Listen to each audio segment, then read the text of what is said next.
amfani da playlist a cikin FL Studio amma baka san menene playlist ba. In aka tambaye ka nuna min inda playlist take a cikin FL Studio, abin zai bada mamaki. Baka san inda playlist ko kuma baka san menene ma playlist ba. Bari in baka mamaki. Wannan nan shine playlist amma baka sani ba.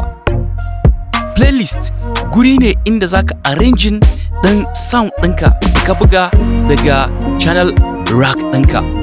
So I'm providing maka tracks da sun kai daga 1 har zuwa namba 500 da zaka iya yin amfani da shi domin ka arranging tracks ɗinka.